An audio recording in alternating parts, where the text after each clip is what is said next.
Okay, so now we're looking at these 3D printed bubble levels for the impact. Yep.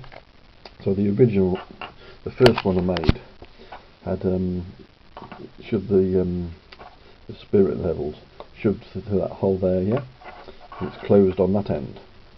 But if you look at it, you can't even get it level in the device because it won't go. It won't go. You shove it in there, but it won't go all the way through where it's supposed to go. Excuse me. It's a tight fit, and with 3D printing, you get those filaments. So there might be one there stopping it going in. That's no good at all. So I'll recycle that spirit level. So what I've done instead is I've designed it now so you can show. It's open on each end, so you can fine tune it. So for instance, this one, you can see it's only in there a little way, and at this side it's a bit more.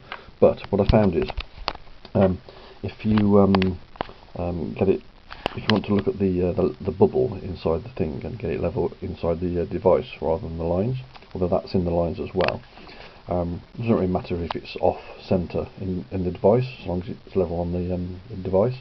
So what you can do is shove it a little bit, and poke it through if it's not quite level in the device. Just shove it through a little bit that way or that way, and check it as one of these as reference, just in case my table isn't even level. But as you can see, my table is pretty level, and that's come out really good now. Now, if I had it a millimetre, shoved it through a millimetre that way, the bubble level would go off slightly. So it's a matter of being able to fine tune them. Now, if it's closed at one end, you just can't fine tune them. There's just no way you can do that.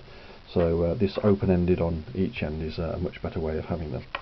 And so before I send any of these out, I'll be doing this kind of test with them to make sure that the bubble is perfectly level, or the same as the other one there on the table, and so that they're good to go when you get them.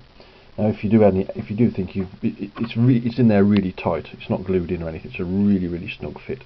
If you do think it's moved or whatever, you just do that reference yourself with another spirit level on a table, flat surface for reference, and just shove it through a little bit one way or a little bit the other way. Only fractions. In fact, I'll try and show you on camera. If I shove it back through the other way, like that, there you go, that popped. Put it level with that one. Oh, it's still level. Sod's law, isn't it? It's still level, but a moment ago I'd moved it slightly and it wasn't, and it came level. So you can play around with them, is what I'm saying. You can poke them through either side. So lovely. Let me know what you think.